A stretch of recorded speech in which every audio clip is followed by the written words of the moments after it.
Welcome back to the channel, the place where truckers finally say the things they've been too scared to put on the radio. Out past the last gas station, the dark doesn't just surround you, it watches you. Before we roll, hit subscribe and turn on the bell so you're here every time another real story comes out of the night. And when this story ends, go straight to the comments and tell me two things: where you're listening from, and what you think really happened out there. I read every one. Your theories keep this road and this channel alive. I'm Mike Bulldog Harper, a long-haul flatbedder, and I should have known something was wrong when every truck in that diner lot looked like it hadn't moved in years. I've parked in some real dumps over the decades, but I've never felt a place try to keep me like that one did. That night, I was hauling steel beams through a dead stretch of highway that even GPS seemed embarrassed to show. Used to be a busy corridor back in the day, from what older guys told me. Now it's lined with shuttered gas stations, half-lit billboards advertising motels that probably burned down, and exits that go to towns nobody's heard of. It was well past midnight, that ugly hour where the road hum starts to hypnotize you. My back ached, eyes were going grainy, and the coffee in my thermos tasted like hot mud. I knew I needed to get off the road for a bit, stretch, hit a bathroom, let my brain reset before I put 80,000 pounds into a ditch. Problem was, everything I passed was dark. Closed truck stops, gas stations with paper over the windows, old diner signs with only half the bulbs working. I was starting to think I'd have to just pick a wide shoulder and catnap when I saw it. Neon Diner, open 24 hours. The sign floated out of the darkness like something from a different decade. Pink and blue neon humming, arrow pointing down a short side road. There were smaller signs underneath. Diesel, home, cooking, showers. My GPS didn't show anything there, just a blank stretch of frontage road. But the glow was real, painting the low clouds with soft color. And more importantly, I could see a lot. Dozens of trucks, lined up in neat rows under buzzing sodium lights. Old kabovers, long-nosed Pete's, company logos faded but still visible. Some I recognized from companies long gone. Some I'd only ever seen in vintage photos. Must be some old-school joint that never bothered listing online, I muttered. My stomach growled at the thought of real food. Hell with it. I turned off, following the cracked pavement up to the lot. As I eased through the entrance, my headlights swept over the parked rigs. They were spotless, washed and polished, but there was a stillness to them, like they were props, not machines. No little drips of oil under the engines, no trash in the wheel wells. Just perfectly staged trucks under a yellow glow. I found a slot near the edge and shut her down. The air outside was cool and dry, smelling faintly of dust and old grease. The neon sign over the diner door buzzed steadily, casting everything in a pinkish tint. Inside, it was like stepping back 40 years. Chrome stools lined a long counter. Red vinyl booths ran along the windows. A jukebox in the corner cycled the same old song, tinny and low. The air smelled like coffee, bacon, and floor cleaner. My stomach made another hungry protest. Every booth had someone in it. Drivers, by the look, flannel shirts, ball caps, jackets with company patches. A few uniforms I recognized from outfits that had folded before I got my CDL. They all sat quiet, eating or staring into space. Conversations, if there were any, were whispers I couldn't quite hear. A waitress appeared by the door, smiling like I'd made her night. "Welcome in, Han," she said. Her hair was done up in a style I'd only seen in old photos, but her face didn't look old. "Sit anywhere you like. Coffee's fresh." I glanced at the wall clock, big round thing with a soda logo on it. Hands hovered near 1:10 a.m. I slid into a booth where I could see both the counter and my own truck through the window. The waitress appeared with a mug already in hand. "On the house for first-timers," she said, pouring. "What can I get you?" The menu was simple, laminated, edges worn but clean. No QR codes, no specialty lattes. Burgers, hot sandwiches, breakfast all day. Prices were a joke. Cheaper than I'd seen in years. I ordered a bacon cheeseburger and fries, half expecting the food to come out sad and frozen. Didn't. The burger was thick, juicy, cooked perfectly. Fries hot and crisp. Coffee strong enough to stand a spoon up in. If this was a hallucination, it was the best one I'd ever had. Between bites, I looked around. The drivers were off. That's the only way I can put it. They weren't talking much, and when one did speak, the others barely reacted. Their faces looked tired in a way caffeine doesn't touch. Some wore uniforms with logos I knew for a fact had been out of business for decades. One guy's jacket had a phone number on the back with only 7 digits. On the wall by the register, there were black and white photos in frames. Drivers standing proudly next to their rigs, some alone, some in groups.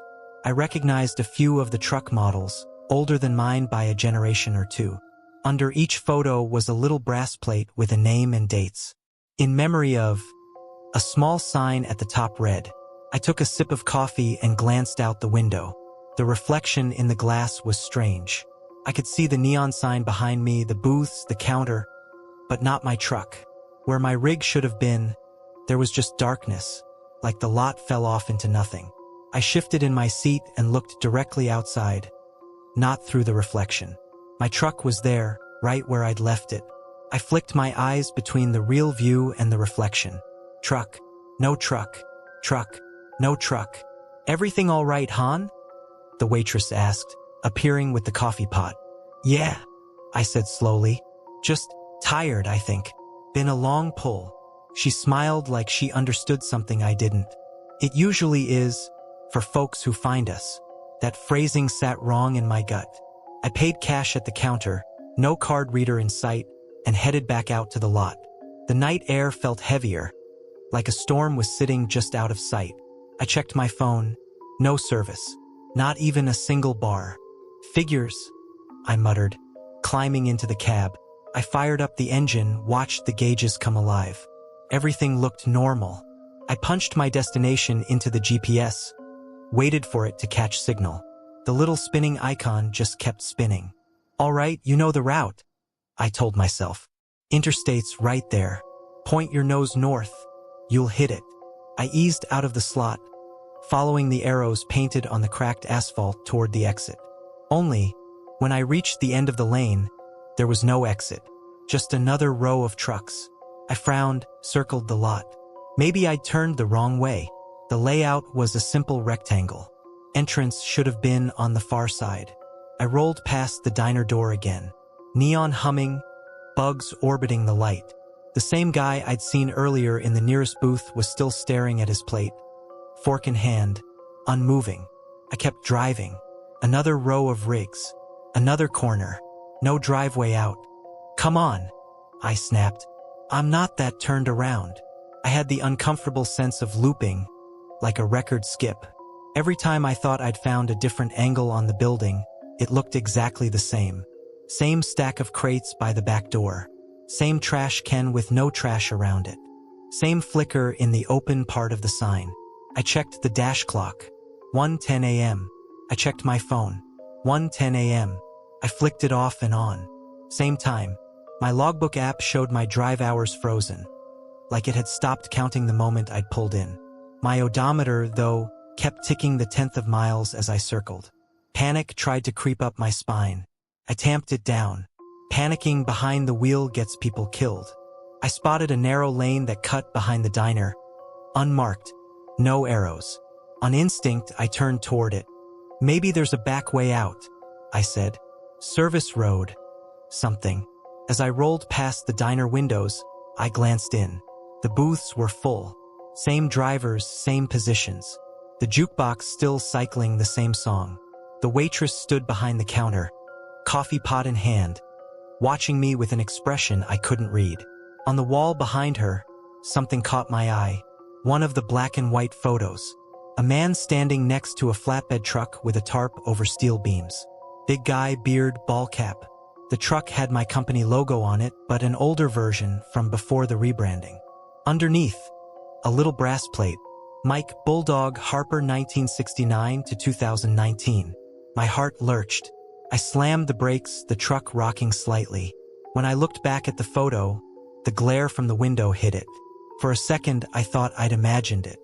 The lane behind the diner led to another small lot, half paved, half gravel. At the far end, instead of a proper exit, there was a gap in the low concrete curb. No lights beyond it, just darkness. Every instinct I had screamed that if I drove through that gap, I might not come back. Behind me, the main lot glowed under the sodium lamps, trucks parked in perfect rows like tombstones. My dash clock still read 1:10 a.m. My hand shook as I reached out and killed the lights.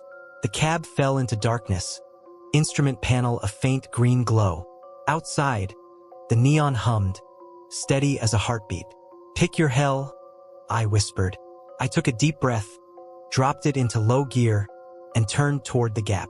The truck bumped over the broken curb, onto rough, uneven ground. For a few seconds, all I saw was black. No road, no stars, no lots, just a tunnel of nothing my headlights couldn't touch. Then, like somebody flipped a switch, I was on an unmarked service road. The night sky snapped back. Stars. A low smear of highway lights in the distance. A faint hum of traffic. The weight on my chest lifted. I let out a breath I didn't realize I'd been holding. Behind me, when I checked the mirror, there was nothing. No diner. No lot. Just open field and a line of scraggly bushes. My clocks jumped. Dash time read 4:23 a.m. My phone buzzed back to life with missed notifications. The ELD screamed about driving violation windows I couldn't begin to explain. I made the delivery late, took the hit, dispatch chewed me out. I gave them a story about a blown tire I'd had to limp on, something, anything. I didn't mention the diner. A week later, I went looking, pulled the route in daylight, eyes peeled for a side road, a sign, any trace of neon diner, open 24 hours. There was nothing, just dead exits and sun-bleached billboards. Months after that, I stopped at a regular truck stop off a different highway. Inside, they had a wall of old photos, drivers who'd passed, rigs lost in accidents. I wandered over, more out of habit than anything. There, near the end, was a photo of a diner I recognized. Neon sign, chrome stools, same layout. Burned to the ground in '89, the caption said. Faulty wiring. Sometimes, late at night when the road's gone quiet and my eyes start to blur, I catch a hint of pink and blue glow out on the shoulder. A shape that could be a familiar lot up ahead. My hand twitches toward the turn signal. Then I look harder and it's gone. If you ever find yourself too tired, too hungry, rolling through a forgotten stretch and a diner pops up that your GPS swears isn't there, eat at your own risk. They might have the best burger you'll ever taste. You just might not get to leave the table. I'm Derek Shaw, a company driver on a dedicated night run, and the way station that flashed me in that night wasn't supposed to be open or even powered. I didn't know that part until later.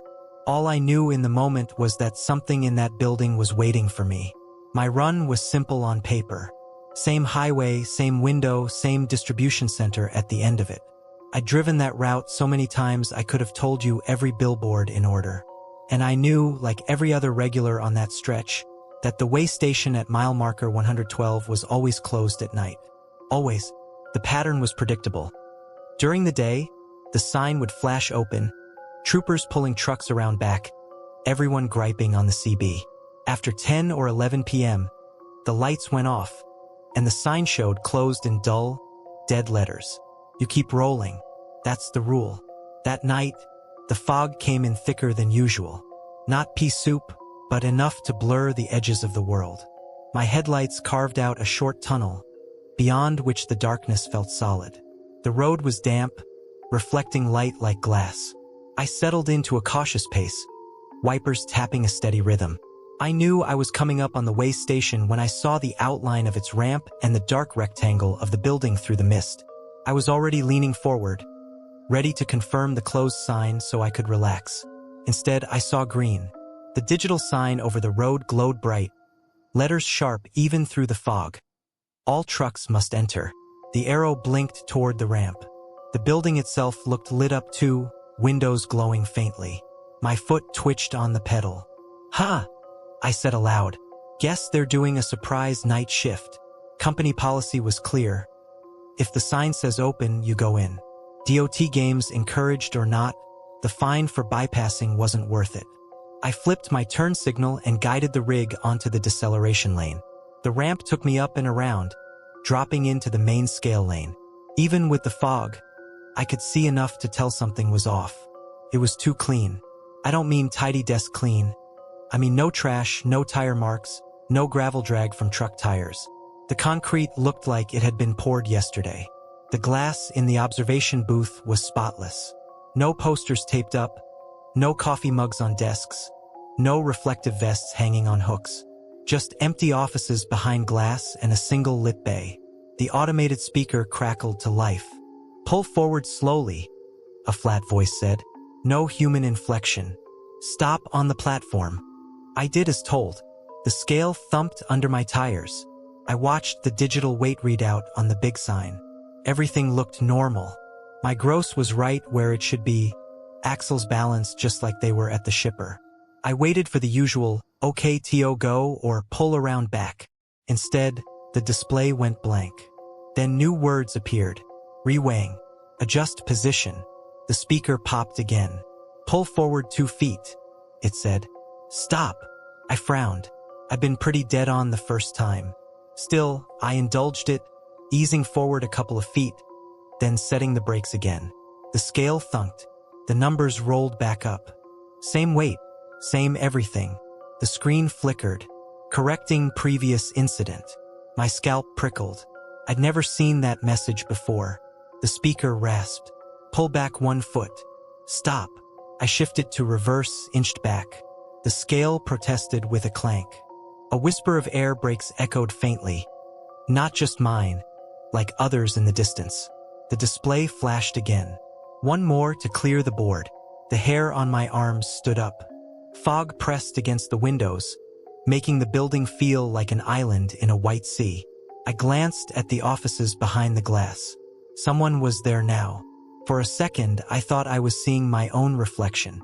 A tall figure behind the glass, just beyond the glow of the monitors.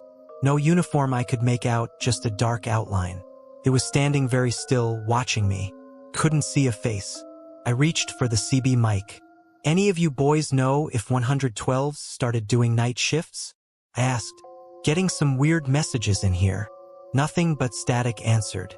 No surprise, maybe, with the fog. But it made the building feel further away from the rest of the world. There was a corkboard on the wall inside, visible through the glass. It had papers pinned to it, all in neat rows. As my eyes adjusted, I realized they were accident reports. I couldn't read the details, but the formatting was familiar from safety meetings. Date, time, location, truck numbers, company names. Some of those names I recognized. A carrier that got swallowed in a merger. A logo I'd seen on a rusting trailer sitting behind a junkyard. One line caught my eye. Multi-vehicle collision, fatality, high-speed impact. In the middle column, scrawled in pen, someone had written things like, "Ignored warning, did not stop, bypassed inspection." I swallowed. My cargo suddenly felt heavier. The sign blinked. "Recheck axles. Do not exit vehicle." "Come on," I muttered.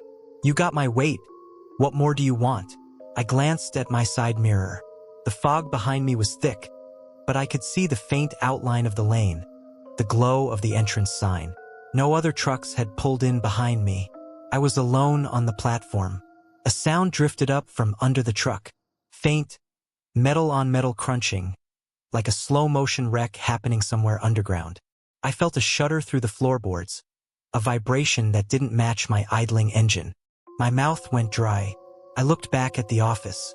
The shadowy figure hadn't moved. It was still watching me, hands, if those were hands, resting on the counter. "What are you correcting?"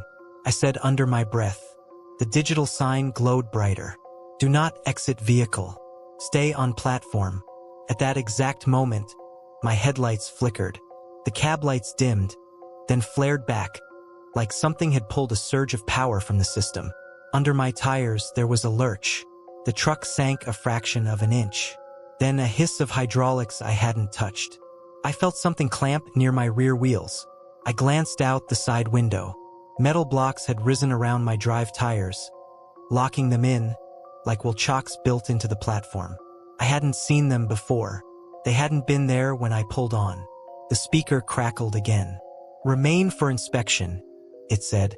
The voice sounded pleased. "One more to clear the board." My pulse spiked. "Like hell," I breathed. "You spend enough years on the road, you learn when to stop being polite." I shoved the truck into low gear and released my brakes. The drive tires strained against the blocks. For a moment, I thought the whole axle would tear itself apart. Then something gave. Metal screamed. The truck lurched forward. The blocks scraped along the concrete, one snapping off, tumbling under the trailer. The scale platform groaned. Behind the glass, the shadow moved for the first time. It jerked forward, like it had been yanked. I caught a glimpse, just a glimpse, of a face pressed to the window. Wide eyes, mouth open, blood on the forehead. Not fresh blood, old, dried, cracked like rust. Then I was off the platform, wheels grabbing solid pavement. The sign over the exit lane blazed red. "Violation. Do not leave." I left.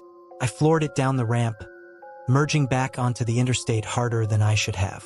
The fog swallowed the way station behind me in seconds. My hands were shaking on the wheel.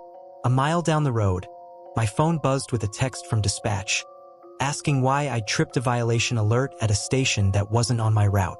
I ignored it until I reached the yard. Later, daylight, calmer, I asked a state trooper I knew about 112. We were having coffee at a regular truck stop, me trying to sound casual. "They start running you guys at night out there now?" I asked. "Got pulled in last week." He frowned. 112? "Yeah, mile 112. Old brick building, 2-bay, ramp on the right side westbound." He stirred his coffee slowly. "That place has been decommissioned for over 10 years. Power's cut. We use the new station at 128 now." I stared at him. "No, I was just there. Lights on, scale working, sign flashing. I got a violation message and everything." He shook his head. "You sure you weren't just tired and pulled into an abandoned lot? Those buildings spook guys sometimes." I didn't argue. I just finished my coffee, hands a little too tight on the mug. Back in my truck, I looked through the company safety bulletins. Buried in a stack of old PDFs, I found a summary of a series of accidents from years back, all of them within 10 miles of that old station. Each report mentioned trucks that had bypassed inspection or left against instruction. Sometimes, on foggy nights, as I pass mile 112, I see a faint glow through the trees where the old building sits, long since boarded up. The sign over the road stays dark, letters dead. But in my peripheral vision, I swear I see green blinking, inviting me up that ramp. The board they're trying to clear, whatever it is, doesn't have my name on it anymore. I made sure of that. I'm Jasmine Cole, a team driver running nights with my husband, and I refuse to park in slot 13 of any truck stop after what happened outside Amarillo. It sounds superstitious, I know, but once you watch a number turn into a grave marker, you don't look at it the same way again. That night, we were 3 days into a coast-to-coast run, swapping seats every 8 or 9 hours, chasing a bonus that only made sense when we were both too tired to do math. Around midnight, we rolled into a big-name truck stop off the interstate near Amarillo. You'd know the brand if I said it: bright logo, decent showers, overpriced coffee. The lot was nearly full.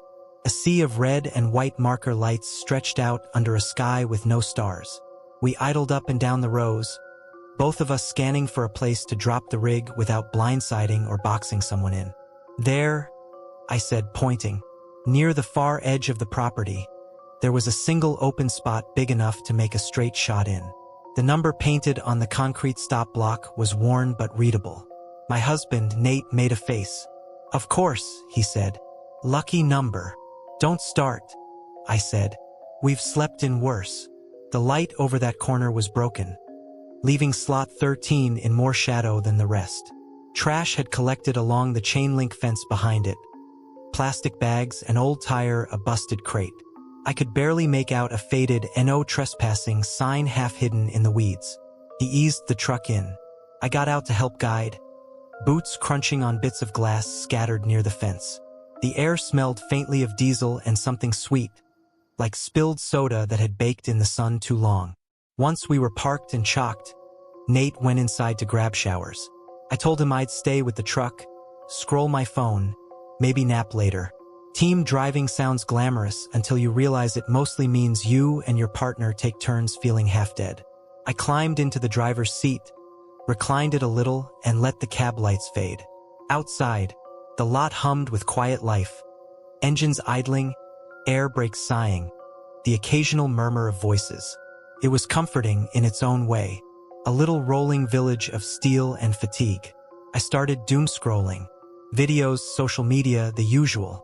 Every so often I'd glance at the mirrors, more out of habit than anything. That's when I saw her. She was moving between the trucks, slipping through the gaps like water. A woman in a dirty jacket, hood up, jeans torn at one knee. She never quite stepped into the light. The broken lamp near our spot threw everything into deep shadow, but I could see the outline of her as she passed each driver's door. Lot lizard, I thought, or someone looking for handouts. It happens. Not my favorite part of the job, but you ignore them or say no if they knock. I watched her linger near a truck across from us, just standing by the driver's side for a long moment.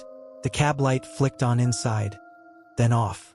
The engine revved, then idled back down. No one opened the door. She drifted on. The longer I watched, the less sure I was about her face. Every time she turned, her hair, stringy, too long, fell across it, or the shadow from a mirror cut it. I couldn't get a clear look. It bugged me, like an itch you can't scratch. I was still telling myself a simple story. She's working. She's weird, whatever. When she turned and headed straight for our truck, I froze. She came up on my side, steps slow, deliberate. Then she stopped, right outside my door. Not knocking, not shifting her weight. Just standing there, head tilted slightly up, as if she was looking directly at me through the tinted glass. The temperature in the cab dropped. I'm not being dramatic. My breath fogged when I exhaled. The climate control was set steady, but goosebumps rose along my arms. I thumbed the lock switch even though I knew it was already engaged. The solid thunk sounded too loud. Not interested, I muttered, more for my benefit than hers. She didn't move. Minutes stretched. My phone screen went dim, then dark. I didn't dare reach to wake it. It felt like any motion would break some fragile barrier between inside and outside. Then, from the sleeper behind me, Nate's voice, groggy. "Who are you talking to?" I nearly hit the ceiling. I hadn't heard him come back. I twisted around. He was half sitting on the edge of the bunk, hair damp from a shower, towel around his neck. "There's a woman outside," I said. "She's been standing by the door for like 5 minutes. He frowned. "What woman?" I stared at him, then jerked my thumb toward the window. "Right there." He leaned forward, squinting past me. "I don't see anyone." I swallowed, turned back. The space by my door was empty. Just the dark outline of the mirror and the dull shine of the grab bar. I swear she was just there," I said. "Dirty jacket, hood up." She was moving between trucks before that. He rubbed his eyes. "You've been on too many true crime podcasts." "I'm serious, Nate." He sighed. "Okay, maybe she walked off. Either way, lock the doors, which you already did, and come crash. We've got an early pullout." He went back to the bunk, pulling the curtain halfway closed. I sat there another minute, heart settling, telling myself I'd been jumpier than usual. Then I saw her again. This time, it wasn't out the side. It was in the small convex mirror that shows the space directly in front of the truck. She was standing in the dark just beyond the reach of the hood, facing the grill, head tilted down. The angle wouldn't have let her see up into the cab, but I got a clear view of her from the chest up. The jacket was stained, the zipper broken. Her hair clung to her cheeks like it was wet. Her face, the mirror caught just enough light to outline it. Her nose was crushed slightly to one side. One eye sat lower than the other, swollen. The skin around it mottled with an old bruise. Her mouth hung open, lips cracked. There was dirt on her teeth. I blinked. She was gone. The mirror showed only the empty lot. "I'm not staying up here alone," I said, more to myself than anything. I climbed into the bunk next to Nate, yanked the curtain shut. The sleeper felt like a little cave, close, safe. He muttered something half asleep and rolled over, one arm draping across my waist. The rhythm of his breathing should have settled me. Didn't. We lay there in the dark. The truck creaked as it cooled. Somewhere in the lot, a reefer unit coughed to life. I focused on those normal sounds, grounding myself. Then I felt it. The mattress above my head, where it curves up toward the cab, sagged. Just slightly, but enough that my pillow shifted. It felt like someone had sat down very carefully up there, trying not to make noise. "Nate," I whispered. "Did you move?" He snored softly, dead to the world. The sag deepened, then slowly crawled backward along the mattress, like weight shifting on hands and knees. Every inch it moved, my skin crawled. There was no one in the driver's seat. I knew that. I would have heard the door. The locks hadn't clicked. A soft, wet drip landed on my forehead. I flinched, swiping at it in the dark. My fingers came away damp. Smelled like rainwater, but stale. Another drop fell, then another. A slow rhythm, right from the ceiling liner above me. There was no leak. It hadn't rained in days. I squeezed my eyes shut and started talking to myself. "It's condensation. It's nothing. You're exhausted." Then, from somewhere near the foot of the bunk, a whisper, faint, like breath sliding across a pillow. I couldn't pick out words, but the cadence was wrong. It rose and fell in a pattern that sounded like my name. Jasmine, Jasmine, except it wasn't quite right, like someone trying to remember how to form the syllables. That broke me. I shoved Nate hard. "Wake up, now." He jolted, swore, flipped the curtain open. Light from the dash spilled in, washing the sleeper in a gray glow. The sag vanished. The dripping stopped. "What the hell?" he asked, clutching the curtain. "We're leaving," I said. "Now. Jazz, it's now." Something in my voice must have gotten through, because he didn't argue again. We scrambled, him to the driver's seat, me to the passenger. He fired up the engine and dropped the brakes. As we pulled out of slot 13, I stared hard at the mirrors. For a second, in the space between our trailer and the fence, I saw the woman standing there again. Same jacket, same broken face. She lifted one hand, fingers splayed, as if reaching for the back of our trailer. Then the mirrors caught only darkness. We nearly sideswiped another rig in our rush to get to the exit. The driver laid on his horn, lights flashing. I took the curse on my own shoulders, hands sweating. Inside, at the register, I asked the night clerk something casual. "Hey, what's the deal with that far corner of the lot? By the fence." He looked up from his screen. "Why?" "Just dark back there. Broken light. Kinda sketchy." He hesitated.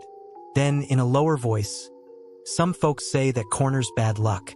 Had a woman get crushed between two trailers years back. Guy pulled out without checking, pinned her. Hit and run. They found her body halfway under the fence line. That's why they put the no trespassing sign out there." I swallowed. "Which slot was it?" 13. He gave a small, humorless smile. "Management wanted to renumber, but the old-timers said it didn't matter. If it wants you, it wants you." We left it at that. Now, whenever I roll into a truck stop and see numbered slots, my eyes go straight to 13. If it's the only one open, I'll keep moving, even if it means driving tired to the next exit. Nate teases me for it, but he doesn't argue when I refuse to park there. Because I know what it feels like when something climbs into your sleeper without opening the door. I know what it feels like to have a dead woman whisper your name from inches away in the dark. And I know some corners of these lots don't just hold trash and broken glass. They hold habits. And some habits, like not checking your mirrors, die hard. I'm Anthony T.J. Morales, a night driver who trusts my GPS too much, and the little detour it sent me on last winter led to a town that doesn't exist on any map. You can laugh about GPS horror stories all you want, until the voice in the dash leads you somewhere that time forgets. You don't know what that phrase really means. It was January, and the weather out where I was running couldn't make up its mind. One of those nights where it rains, then freezes, then fogs, all in the space of an hour. I was hauling general freight, household goods mostly, on an overnight line haul, taking the interstate straight through a region I didn't know well. Around midnight, the first problem hit. A wall of brake lights lit up ahead, a red snake coiling down the highway. My traffic app buzzed. Major accident. Highway closed. Estimated delay 4+ hours. 4 hours parked on black ice with a full trailer? No thanks. Almost immediately, my GPS chimed. Traffic detected ahead, the pleasant robotic voice said, suggesting alternate route. A new line appeared on the little screen. The route peeled off at the next exit, zigzagged on some smaller roads, then looped back to the interstate past the blockage.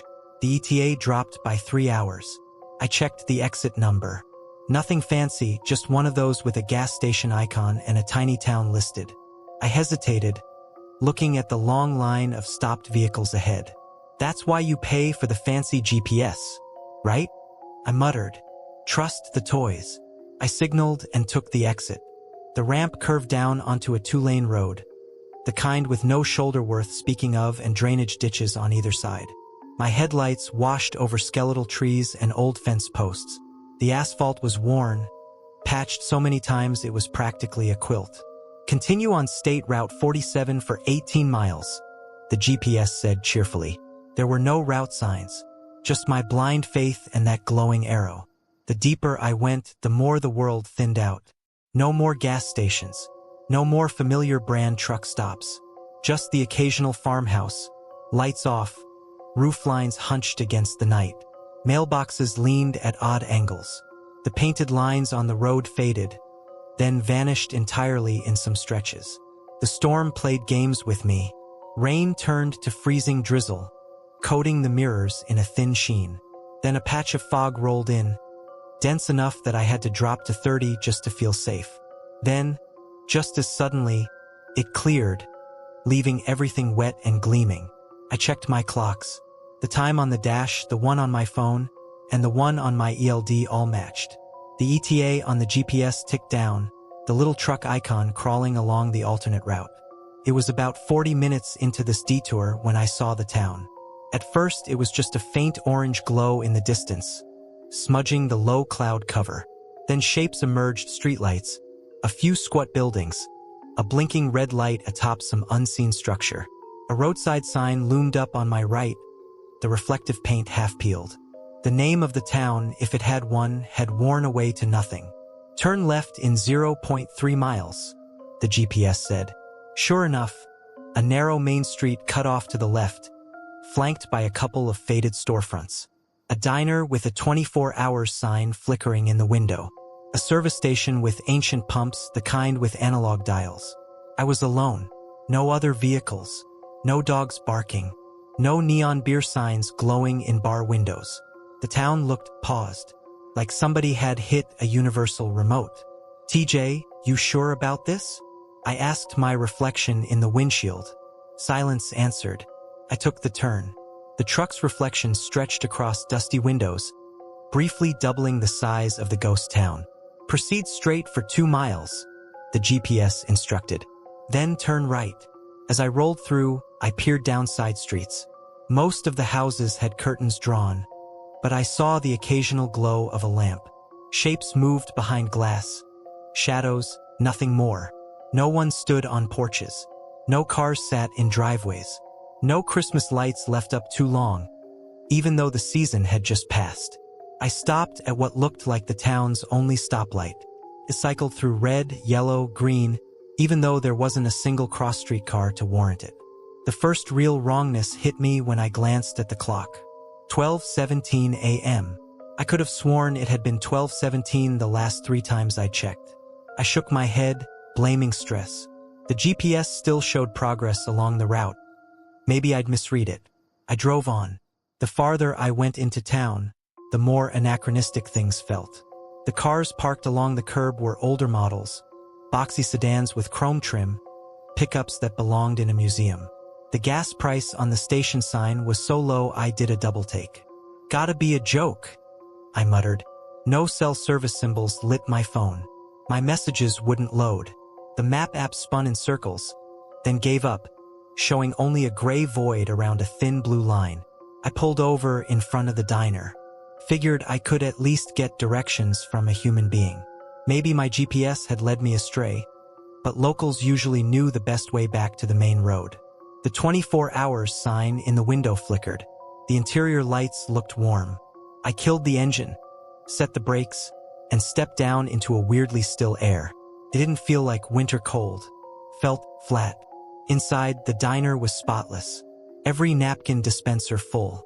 Counter gleaming, chrome bright. A pot of coffee sat on the warmer, faint steam rising. There was no one there. "Hello," I called. My voice sounded small in the tiled room. The TV mounted in the corner was on, but tuned to static. No channel number displayed, just gray snow and a faint hiss. Behind the counter, an order pad lay next to a pen. Someone had started writing a ticket. "BLT fries?" The dash trailed off midline. I waited. Nothing. A chill crept up my back that had nothing to do with the temperature. I grabbed my phone to check the time. 12:17 a.m. My stomach dropped. My watch said the same. The dash clock in the truck, when I craned my neck to see it through the window, glowed 12:17.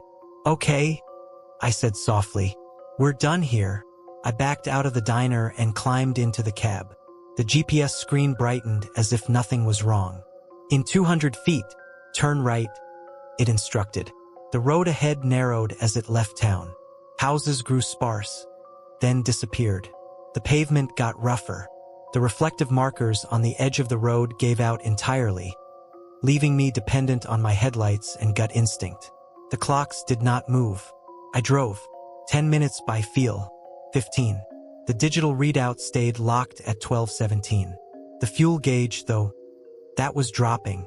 Very slowly, but it was. The engine hum and vibration under my feet told me I was moving, burning diesel, covering ground.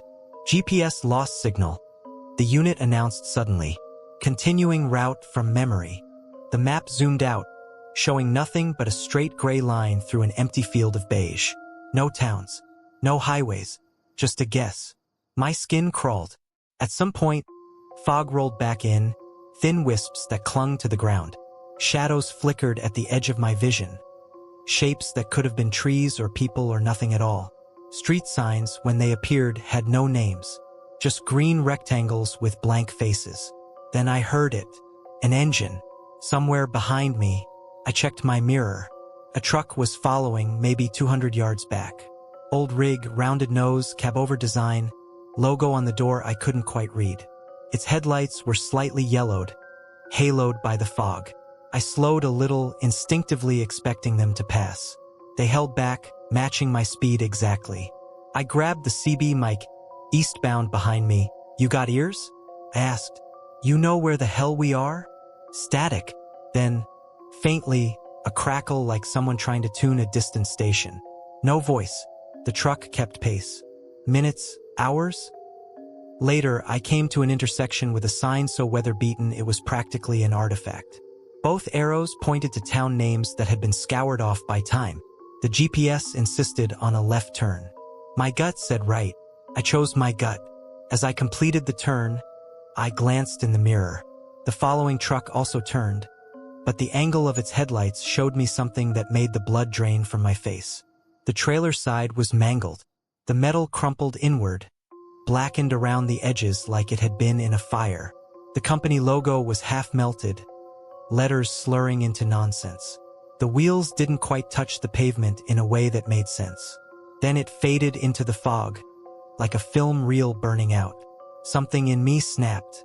"Enough," I said, jaws clenched. I reached over and killed the GPS with a jab of my finger. The screen went dark, taking the little blue line with it. I picked a point in the distance where the sky looked slightly lighter and drove toward it. No more listening to the robotic voice. No more trusting tech. After what felt like an eternity, the road crested a small rise. Ahead, like a miracle, I saw the glow of real highway lights. Big green signs with legible words. A familiar interstate shield. When I rolled down the on-ramp and merged back onto the main line, my clocks jumped. 3:41 a.m. My ELD log showed a neat, Uninterrupted 3-hour drive on the interstate, no detours. According to the data, I'd never left the main highway. The miles lined up perfectly. If it weren't for the mud caked on my tires from those back roads and the faint smell of stale coffee from that empty diner clinging to my clothes, I might have believed it. A week later, in daylight, I tried to find that town again. I ran the route, watched for the exit number my GPS had given me. It existed, sure enough, but the ramp was blocked by concrete barriers. A faded road closed sign leaned against them. I asked a cashier at a nearby gas station about it. Used to go to some little town, she said. Got swallowed when they rerouted the highway. Folks moved away or died off. They say the place is mostly abandoned now. No services. Just a few old-timers too stubborn to leave. What's it called? I asked. She frowned, opened her mouth, closed it. Huh, she said. That's weird. I'm blanking. I didn't push it. Now, when my GPS chirps about an alternate route in the middle of the night, I think real hard about how much time I'm actually saving. I look at the road, at the weather, at my own hands on the wheel. And if I ever pass a diner with warm lights and no people, in a town where all the clocks say the same time, I'm not stopping. Some detours don't just take you around a wreck. They take you somewhere that never stopped crashing. I'm Ben Keller, a long-haul solo driver, and whatever crawled into my sleeper that night waited until I was too tired to fight it. People like to joke about sleep paralysis, night terrors, all that, but jokes dry up fast when you wake up and realize the thing pinning you down isn't a dream. I'd been running hard that week. Not illegal, just right up against every limit. Dispatch had stacked my loads back to back, coast to coast, with just enough time built in for a restart if I hit everything perfect. You know how it goes. Say yes too many times, suddenly your logbook looks like a dare. By the time I rolled into that rest area, I'd been awake 18 hours. Legal driving, plus loading delays, plus traffic, plus the usual nonsense. My eyes burned. My thoughts had started to smear together. The last 20 miles might as well have been a conveyor belt. The rest area was one of those small, state-maintained ones, not a big truck stop. Separate car and truck lots. A concrete building with bathrooms and vending machines. A few picnic tables nobody ever used. No fuel, no fast food. Just a place to park and shut your brain off. It was just after midnight when I pulled in. The truck lot had only one other rig in it, parked way down at the far end. No reefers, thank God. I slid into a spot near a light pole, set my brakes, and let the engine idle down. The quiet hit me. No constant roar of other engines. No hiss of air from a dozen brakes. Just my own motor ticking as it cooled and the faint rush of cars on the interstate beyond the trees. I did my usual pre-bed routine. Quick walk around, more out of habit than need. Checked my locks, peeked at my tires, made sure my trailer doors were still sealed. The night air was crisp, cool against my overheated skin. I could see my breath puffing in little clouds. The rest area building was lit, but I didn't feel like making the trek. I used the bottle I keep for emergencies, cracked the windows a hair, then climbed into the sleeper, drawing the curtain closed behind me. You learn to make peace with sleeping in a metal box inches from strangers. But that night, the solitude felt almost too complete, like the world had pulled back a little, leaving me in a bubble. I lay down on the bunk, the mattress creaking familiarly under my weight, the faint hum of the truck idling up front, the occasional whoosh of a car on the highway, the soft tick of the dash electronics. That mix usually soothes me. Sleep hit fast like a curtain drop. If it had stayed that way, we wouldn't be talking. Instead, at some point, I don't know when, the quality of my sleep changed. I became aware of being aware. My eyes were closed, but I could feel the room, the air on my skin, the weight of the blanket, the rise and fall of my own chest. Only I couldn't move. I tried to twitch a finger. Nothing. Tried to shift my leg. Dead weight. My muscles felt disconnected from the commands in my head. Panic flared, small and bright, but couldn't find purchase.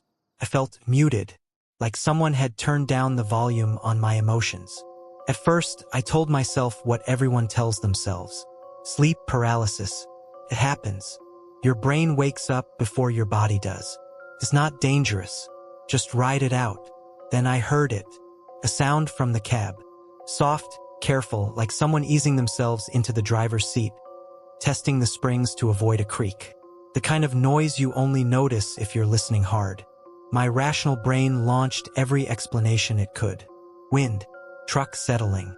My imagination. The sound came again. A slow shift of weight, cloth brushing vinyl. The faintest rasp of a hand on the armrest. Couldn't open my eyes, but I could feel the space around me, the way a blindfolded person learns a room. The cab wasn't empty anymore. Something was there. The air changed. The faint smell of diesel and old coffee I was used to was joined by something else. Dirt, sweat, and a sour note like wet clothes left in a pile too long. It wasn't strong, just present. The sleeper mattress dipped near my feet. It was subtle, but I'd spent enough nights alone in that bunk to know its language. This wasn't my weight shifting. This was new. The dip moved slowly, like someone crawling on hands and knees up the length of the bed, careful not to jostle me. My heart pounded, but my chest kept its slow, too even rhythm. I couldn't speed up my breathing, couldn't sit up, couldn't scream. I was a passenger in my own body. The weight crept higher, along my calves, my knees, my thighs. The blanket tightened around me as if someone was gripping it. Something, fingers, traced a line just above my ribcage, pressing lightly through the fabric. It felt deliberate, counting. 1, 2, 3, 4. The hand was cold. Not freezing, not supernatural ice. Just colder than the rest of the air, like whoever it belonged to had been outside a long time. The mattress dipped near my shoulder. I felt warmth close to my face, the soft brush of breath against my cheek. It stank faintly of old cigarettes and something rotten at the back of the throat. A voice whispered by my ear. Not words I knew. Syllables, sounds, a murmur with no clear meaning. But the tone was curious, almost pleased. I tried to force my eyes open. Nothing. Tried to jerk my head away. Nothing. Darkness pressed in tighter. I don't know how long we stayed like that. Me frozen, it hovering inches above me, breath ghosting my skin. Time stretched thin, meaningless. Then, gradually, my hearing sharpened. The whine of a far-off semi on the interstate.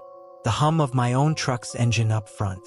The faint buzz of an insect near the cracked window. The weight on the mattress lifted, inch by inch.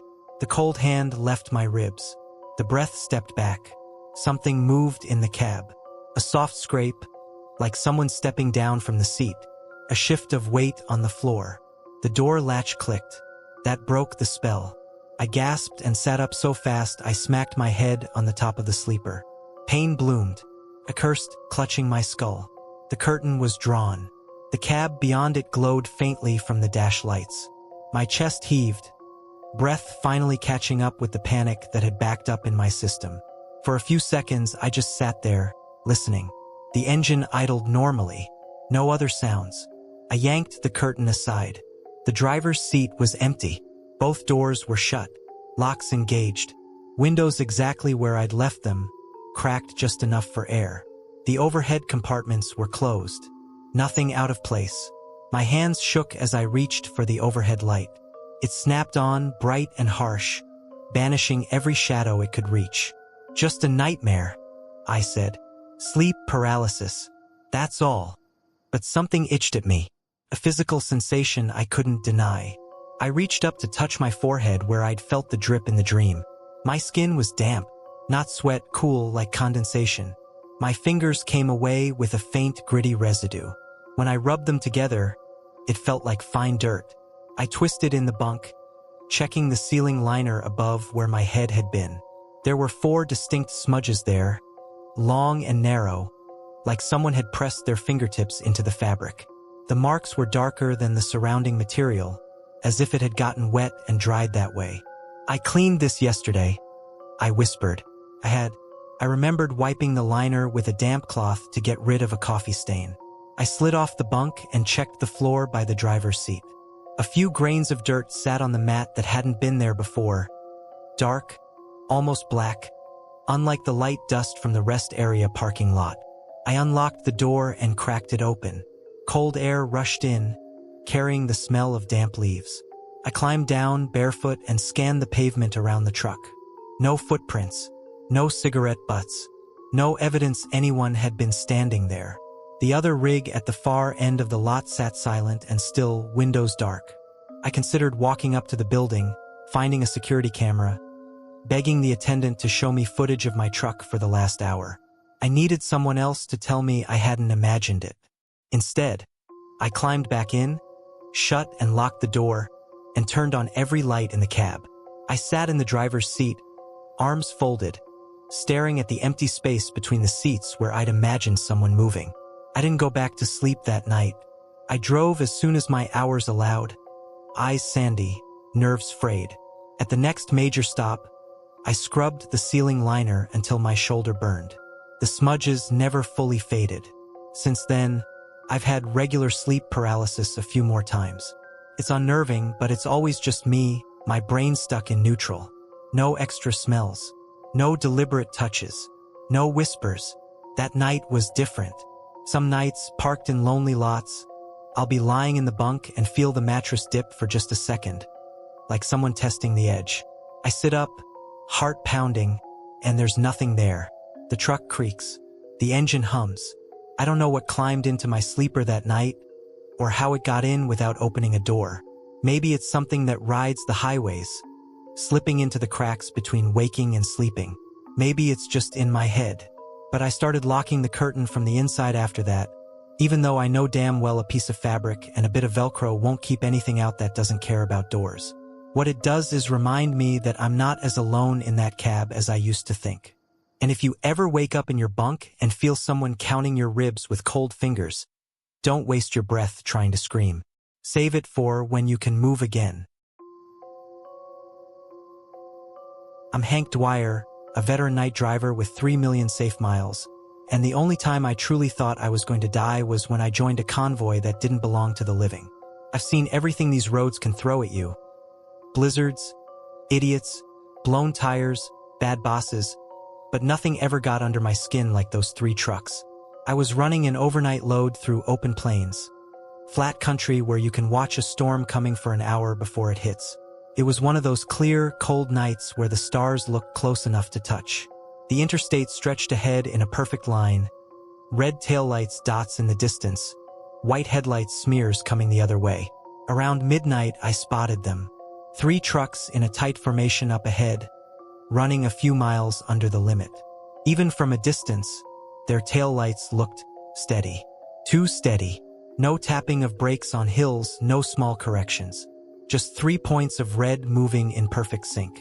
I've always liked having company at night. Something about seeing another set of lights out there makes the road feel less empty. I eased off the throttle, letting them pull away until I could tuck in behind at a comfortable distance. As I got closer, details emerged. Old-style rigs, cabovers, and a square nose, with paint jobs that belonged in old trucking magazines. Their trailers were spotless, sides gleaming even in the low light, like they just rolled out of a wash bay. I checked their company logos in my headlights as we crested a small hill. One had a name I recognized from back when I started driving, a carrier that had gone under in the early 90s. Another bore a logo I'd seen only in faded murals at truck stops, big scripted letters no one used anymore. The third, I couldn't quite make out. The design looked familiar but smudged, like a memory. I keyed up the CB out of habit. "Evening, fellas," I said. "Nice little parade you got going. Mind if I sit on the tail for a while?" Static. A long stretch of it. I tried again. "Lead truck, you hearing me? Just looking for road conditions up ahead." More static. Then, faintly, a sound like my own voice echoing back at me from far away. Not clear, just the cadence. I frowned. Maybe their radios were off. Not everyone keeps 19 hot these days. No law that says they have to talk. I settled into their rhythm. The convoy held steady, never speeding up, never slowing. No lane changes unless they had to pass a very slow-moving vehicle. Signals, when they used them, blinked in perfect unison, 3 sets of amber flashing on, off, on, off. Other cars seemed wary. A sedan that had been creeping up behind me slowed as we approached the trio, then dropped back even further, as if deciding they could live with going 10 under rather than pass. After 20 minutes, something about the signs started to bother me. We passed a big green board that should have listed a town and exit number. The numbers were there, miles to the exit highway designation, but the town name was worn away. Just a faint outline of letters that might have been anything. It wasn't unusual for old signs to be weather-beaten. What was unusual was that the next sign was the same. And the next. Town names scraped out by time or vandalism, leaving anonymous directions. My GPS still showed the usual route, ticking off miles, but the little icon marking my truck no longer seemed to move much, even as the odometer crept upward. I flipped through my atlas, a habit I've never given up, even with all the tech. The page for this stretch of interstate was clear enough, with rest areas and exits marked. According to the scale, I should have passed a major interchange half an hour earlier. Instead, we rolled under an overpass with no ramps. Just a concrete bridge in the middle of nowhere. No lights, no side roads feeding into it. Graffiti scrawled across the supports in flaking paint. No traffic on top. A chill worked its way down my spine. The convoy's lead truck signaled left, even though there was no exit, and drifted into the passing lane. The other two followed, smooth as choreography. Ahead, I saw why. The interstate split. The main line bent gently right, continuing as the familiar, well-maintained highway. A narrower, older section peeled off to the left, concrete darker, lines faded, reflectors missing in spots. The three trucks took the older road without hesitation. My hands tightened on the wheel. To stay with them, I had to choose that path. To break off and take the newer highway, I'd have to speed up and swing right, leaving my comfortable slot behind them. For reasons I still don't fully understand, I followed. The texture of the road changed under my tires. The hum of the engine echoed differently. The reflectivity of the lane markings dropped, my headlights catching only intermittent glimpses of white and yellow. The guardrails, when they appeared, were older, dented sections patched. We rolled past abandoned service stations, dark buildings with glassless windows and rusting canopies over pumps long since removed. Billboards loomed at odd angles, advertising gas prices that hadn't existed since my early years driving. A faded, smiling family promised clean rooms, color TV, at a motel whose sign no longer lit. "Where the hell are we?" I muttered. My GPS map zoomed out without me touching it. The route line flickered. For a second, the screen went blank, then redrew with my icon still behind the three others. But the road names vanished, replaced by generic highway labels. Up ahead, the lead truck drifted slightly in its lane, revealing a clearer view of the trailer side under my headlights. My stomach dropped. The trailer's metal skin was warped. One area near the back was caved in, as if something had hit it with terrible force. The paint there was bubbled and blackened, like it had been exposed to intense heat. Jagged scars ran along the length, gouges that didn't match any normal wear and tear. My lights picked up a logo under the damage. I recognized it then, not just the company name, but the livery pattern. I'd seen it once before in a photo hung in a truck stop memorial corner. Underneath had been a small plaque, in memory of the three drivers lost in the midnight pileup of '92. My mouth went dry. My fingers went numb on the wheel. I checked the other two trucks more carefully. The second had windshield glass that caught my lights wrong, like it was cracked in a spiderweb across the driver's side. The third's roofline sagged subtly, the way metal does when it's been flipped and rolled and hammered back out, but not by any shop I'd trust. None of them showed license plates. The spots where they should have been were just blank. I slammed the CB button. "Convoy ahead. This is Hank in the blue Cascadia behind you. You boys got ears." Static. Then, faintly, my own voice, warped. "Convoy ahead. Hank, behind you." I let go of the mic like it had shocked me. I thought about the memorial plaque again. 3 trucks. Midnight pileup. All killed. The road seemed to narrow, drawing us closer together. The shoulders faded into darkness. The only real world I could see was the rectangle of pavement ahead and the red glow of their lights. I felt it then, the tug. Not physical, but mental. A strange, growing comfort. As if matching their speed, their spacing, their unchanging cadence was the safest, most natural thing in the world.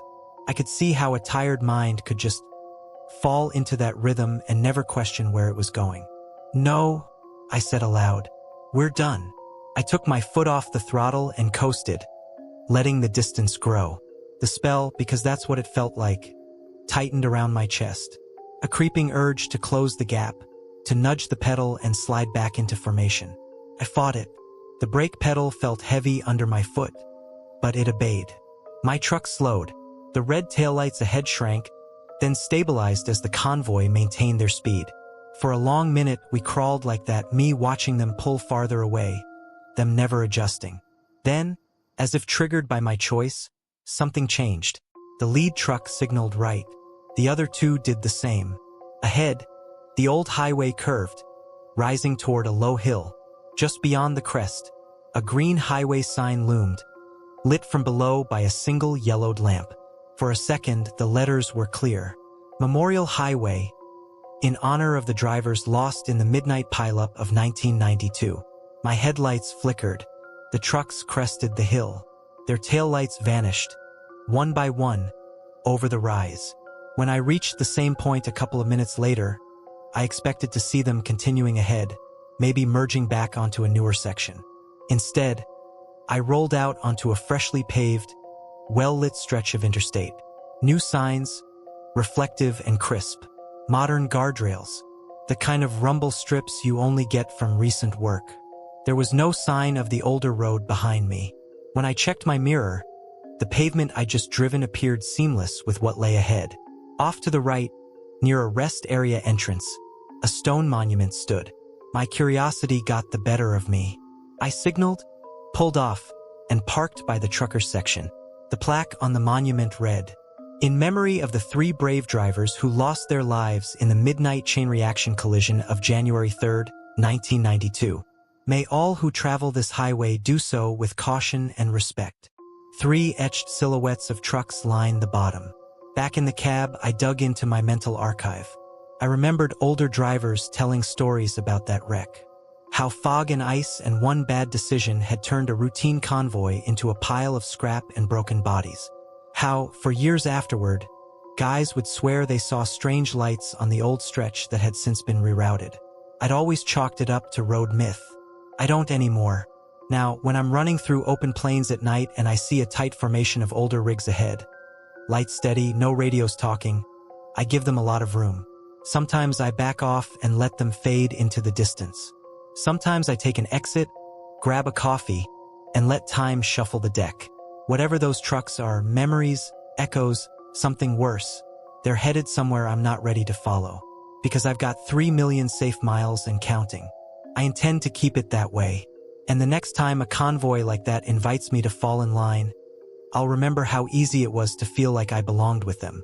And how hard I had to fight to remember I'm still alive. I'm Ray Coulter, a night shift reefer hauler out of Dallas, and the thing I watched walk past every mirror on my rig that night still hasn't caught up to me.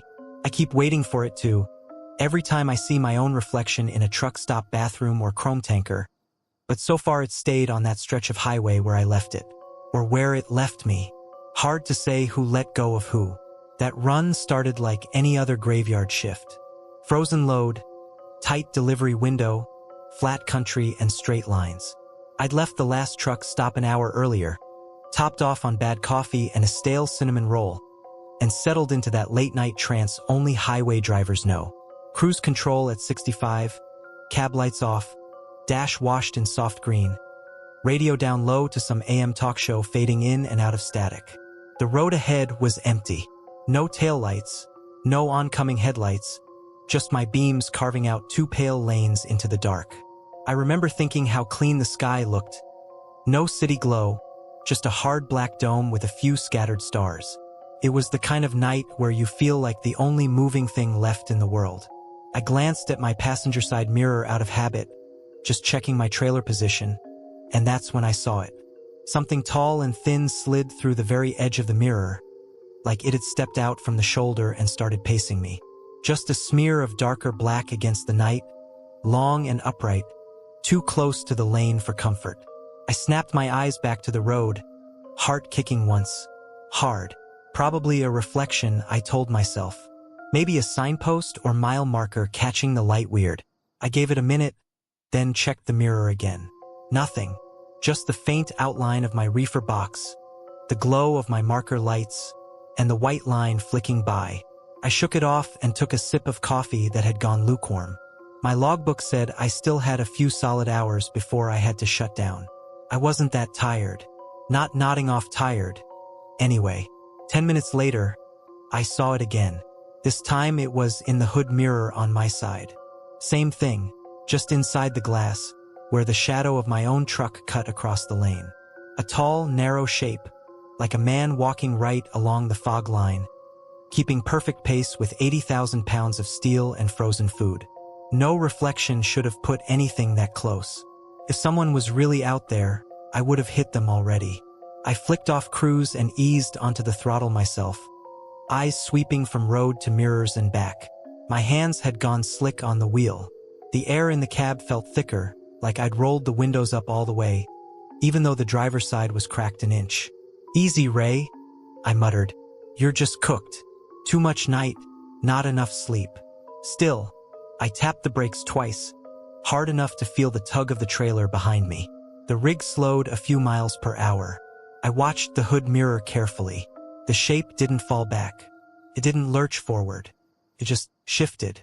One heartbeat it was in the hood mirror, long and narrow, like it was leaning into the wind. The next, it was in the driver's side door mirror, a bit farther back, like someone had taken 3 fast strides down the length of my truck. I lost a good second staring at that, long enough that my tires kissed the rumble strip. The steering wheel buzzed under my hands. I corrected, swore under my breath, and snapped my eyes back ahead. Nothing on the road. No cars, no deer, no construction. Just empty interstate and the hum of my engine. The sound of the road changed then. It's hard to explain if you're not used to it, but highway noise has a rhythm. Tire whine, engine tone, the occasional clack when you cross a bridge seam. That night, it felt like someone threw a blanket over everything. The hum went dull and distant, like I'd rolled into a tunnel. My ears popped, like I'd dropped a couple thousand feet in a plane. I swallowed, trying to clear them, and got that faint cottony pressure instead. I reached for the CB mic with my right hand. "Any traffic eastbound out here between mile 170 and 190 seeing anything on the shoulder?" I said. My voice sounded too loud in the cab. "Got some weird reflections in the glass tonight. Static.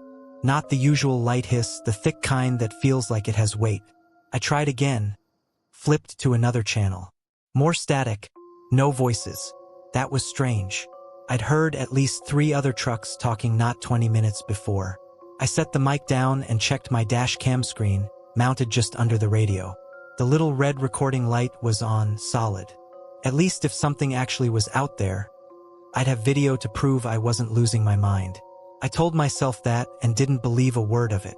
The miles rolled under me, but time started doing that rubber band thing.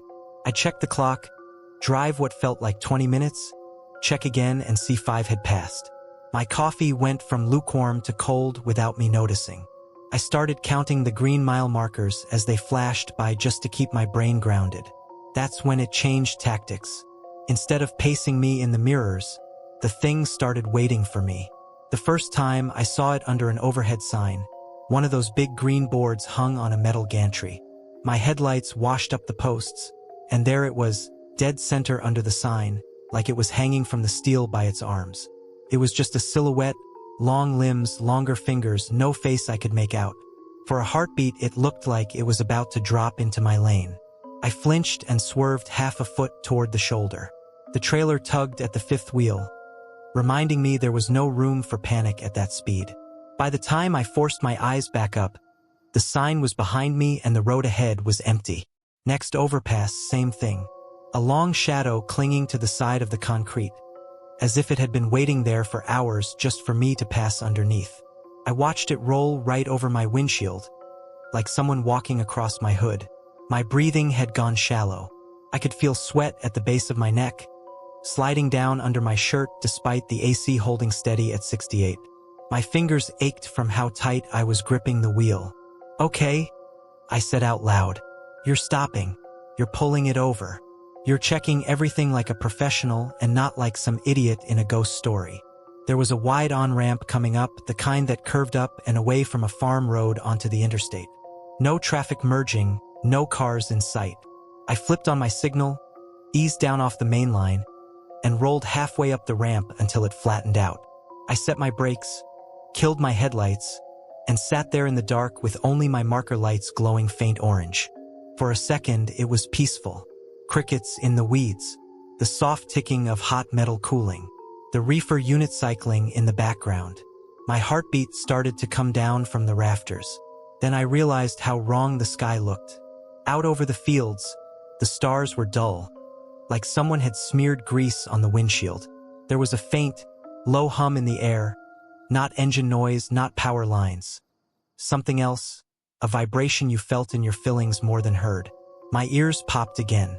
I grabbed my flashlight and my phone, forced myself to open the door. The night air hit me thick and warm. I climbed down, boots crunching on the gravel shoulder. "Just a walk around," I muttered. "Standard check. Tires, lights, seals. Nothing weird about that." I started at the cab, running the beam over my steer tires, checking lug nuts, sidewalls. Everything looked normal. I walked down the length of the trailer, light playing over white aluminum and road grime. Halfway along the driver's side, my breath stalled. The dust and dirt on the side of the trailer was disturbed. Not in random patches, not like someone had brushed up against it accidentally. They were handprints. Long, narrow handprints, the fingers too thin, too straight.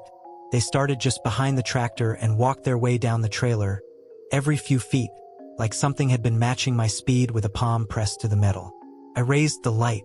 The prints were high, too high, a good foot above where any normal man would comfortably reach. Whatever had left them had either been very tall or very good at clinging to moving steel. My mouth went dry. I moved to the back, heart hammering.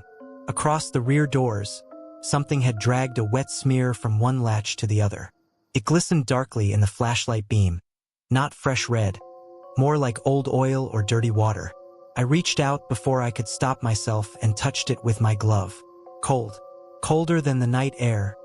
Colder than my reefer box should have made the outer doors. It felt like the chill went right through the leather into my bones. I yanked my hand back, swearing under my breath. My phone was recording the whole time, propped in my shirt pocket with the camera facing out. That thought gave me some brittle kind of courage. At least if I vanished out there, someone would find the footage. I finished the walk around faster than I should have, then climbed back into the cab and locked both doors with hands that wouldn't quite stop shaking. I sat there a minute, just listening. The hum was louder now, a low throb in the air. "Enough," I said finally. "We're leaving." I fired up the engine, dropped my brakes, and eased back onto the interstate. The rest of the run passed in a blurry knot of nerves and caffeine. I kept my eyes dead ahead, refusing to look at any mirror for longer than a quick safety check. Nothing else showed up that night. No shapes, no shadows. The hum faded somewhere around the next state line. I delivered the load on time, dropped the trailer, and parked on the far side of the receiver lot. Before I even filled out my empty call, I pulled the dashcam card and my phone footage and plugged them into my laptop. Every time I remembered seeing that thing in a mirror, the dashcam went weird. Not just glitchy. Frames missing, image smeared into gray mush, like the lens had been dragged through wet clay. The audio during those sections was nothing but a low distortion, like someone humming one unbroken note right next to the mic. The walk-around video was worse. I could see my own hand in the beam of the flashlight, the side of the trailer, the dirt. But where the handprints were, where I know I saw them, it's just blank metal. The smear across the back doors is gone. It's all clean, like the truck just came out of a wash. I still have the gloves from that night. One of them has a faint, pale streak across the palm that never quite washes out, no matter what I use. Sometimes when I'm rolling through flat country after midnight, I feel my ears pop and the hum start up again, and I catch myself checking the mirrors too often. I don't run that route at night anymore. I tell dispatch I can't sleep right on that schedule, and they shrug and give it to some younger driver who doesn't know better. I hope, for his sake, that whatever was walking past my mirrors that night is still out there pacing the dark, looking for somebody else's reflection to step into. I'm Luis Ortega, an owner-operator who runs night freight through the desert, and mile marker 237 is where my logbook and my life stopped making sense. I've done that route 100 times since, but I never let my wheels roll past that particular stretch after midnight. Daylight, maybe. Night? Never again. It started like any other push to beat detention pay. I was hauling mixed freight westbound, mostly dry goods and a couple pallets of palletized electronics, trying to make a 4 a.m. delivery window so the warehouse wouldn't slap me with a layover. The desert out there was in that in-between season, hot in the daytime, cooled down just enough at night that you could crack your window and enjoy the air without melting. It was just after midnight. The interstate was a straight shot. No exits for 20 miles according to my GPS empty lanes.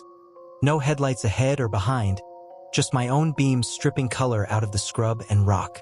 The sky was clear, big moon hanging low, making the whole landscape look like a black and white movie. I remember checking my fuel gauge and my ELD. Everything lined up. Hours of service ticking down, distance to destination shrinking, ETA right where I wanted it. I settled in, fingers light on the wheel, radio low to some old ranchera station coming faint from God knows where. Then I saw the wreck. It was down in the median, maybe 30 yards off the left shoulder. A compact car, or what was left of one, nose buried into the dirt, back end crumpled like a soda can. One taillight still blinking, weak and slow. No cops, no flares, no other vehicles. Just that sad little flash, on and off, painting the twisted metal red. I sat up straighter. You see a thing like that and your first instinct is to get on the horn and call it in. I reached for my phone, then thought better of it.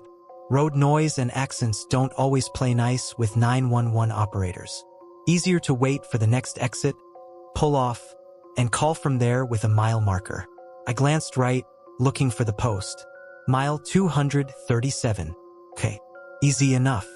I'd hold onto that number, make the call 10, 15 minutes down the road. Only I never made it to the next exit. A few minutes later, something itched at me. The terrain outside looked familiar. Same kind of dip to the median, same crooked bush near the left shoulder. I leaned forward, peering over the steering wheel. There it was again, the wrecked car in the median. Same position, same faint blinker, same angle of impact. The hairs on my arms stood up. I swallowed and told myself there were plenty of wrecks out here. Maybe I was just seeing a different one. I checked for the mile marker on the right. Mile 236. I frowned. Had I read it wrong the first time? Maybe I'd been a mile earlier than I thought. Long nights blur together. I shook my head, took a swig of lukewarm coffee, and kept rolling. 5 minutes later, my dashboard clock told me I should be closer to 245. The desert doesn't have many landmarks, but you get used to the rhythm. There was a certain rock formation I always passed, a particular billboard for some roadside attraction with a dinosaur statue. None of it had shown yet. Instead, I saw the wreck again. I knew it was the same one before I even looked at the median. The air in the cab went cold, and my stomach turned over. I watched that sad little taillight blink in the dark, painting the crushed metal red, on and off, like a heartbeat on a monitor. My hand went for the mile marker before my brain could argue. Mile 237. I felt a little electric shock in my chest. My grip tightened on the wheel, knuckles whitening. "Come on, Luis," I muttered. "You're tired. You mixed up the numbers." I checked the ELD. The drive clock said I'd been rolling on this leg for 52 minutes. I did quick math in my head, matching it to where I'd fueled last. It didn't add up right. Felt like I'd been out here longer than that. I glanced at the odometer. The number staring back at me didn't line up with the miles I'd expect between fuel stops. I frowned, tapped the glass, as if that would fix anything. The radio suddenly dropped into pure static, swallowing the music mid-chorus.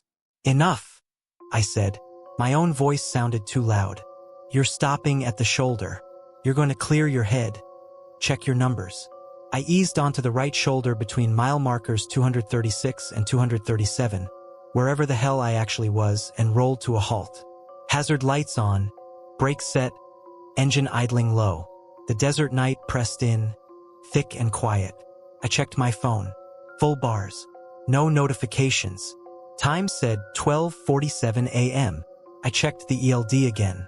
Drive time, 19 minutes. That wasn't possible. I'd been on this leg way longer than that. I scrolled back through the log entries. They were clean, neat, perfectly sequential, like the last half hour and change had been shaved off and smoothed over. I killed the engine. Suddenly the silence was absolute. No other trucks, no cars, no wind. Just the tick-tick of cooling metal and my own breathing. Through the windshield, I could still see the glow of the wreck's hazard light, pulsing dimly in the median. I grabbed my flashlight and a couple of flares from the side compartment. Whatever was happening to my clocks, there could still be someone alive in that car. I wasn't going to be the guy who drove past and did nothing.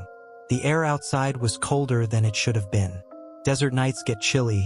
Sure, but this felt wrong, like walking into a refrigerated room. My breath fogged faintly as I crossed the shoulder and stepped down into the grass of the median.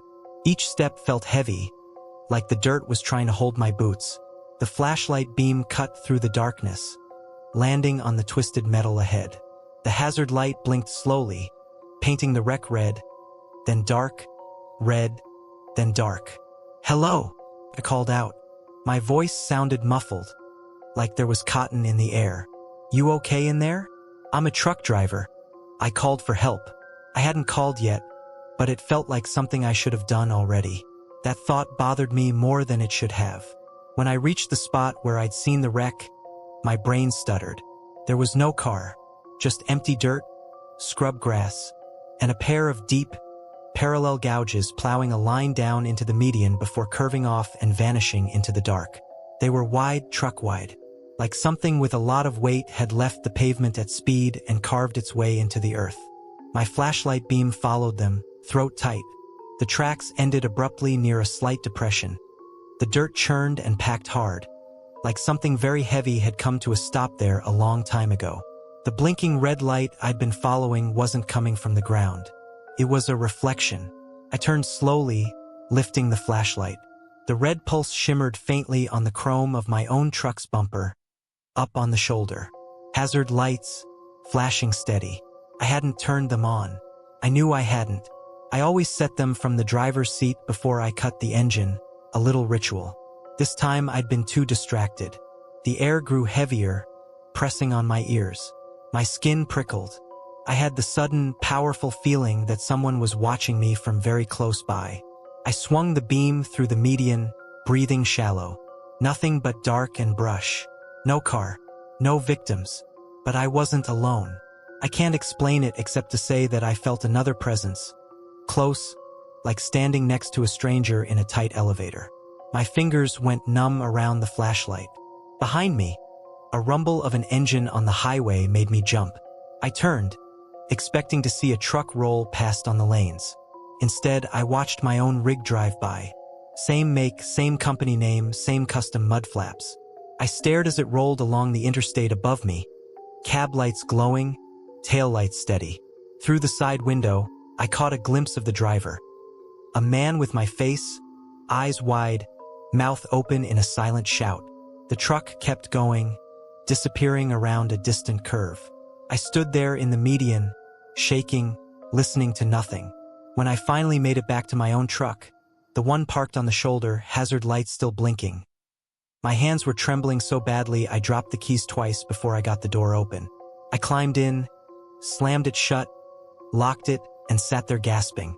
The dash clock said 12:48 a.m. My ELD still claimed I'd only been driving for 19 minutes on that leg. I started the engine and pulled back onto the interstate, refusing to look left toward where the median wreck should have been. I kept my eyes locked on the dark road ahead and drove until the faintest gray of dawn touched the horizon. When I hit the next truck stop, I parked under the brightest lights I could find, went inside, and ordered the strongest coffee they had. At the counter, a couple of local drivers were chatting, talking low. 237 still screws with people. One of them was saying, "Buddy of mine swears he sees that same car down there anytime he runs that stretch at night. Calls it the accident that never gets help." My skin crawled. I asked them what they were talking about. They told me years back, some poor family got rear-ended in the fog near mile marker 237. Car pushed off into the median. By the time anyone noticed, it was too late. Folks say the wreck still shows up sometimes. The way they talked about it, they'd accepted it as one of those weird road stories you just don't poke too hard. I didn't tell them what I'd seen, what I'd felt. The next day, I pulled my logs from the night before. The system showed a neat line of time, no gaps, no repeats, nothing strange. According to the records, that whole stretch of road had taken me 19 minutes. I know that's a lie. Now, on clear nights through that part of the desert, I give 237 a wide berth. If I have to take that route, I make damn sure I'm through there before midnight, preferably with other trucks in sight. And if I ever see a blinking red light down in the median again, I won't be the guy who goes walking down into the dark to see if it needs help. Whatever's stuck at mile marker 237 isn't asking for rescue. It's asking for company.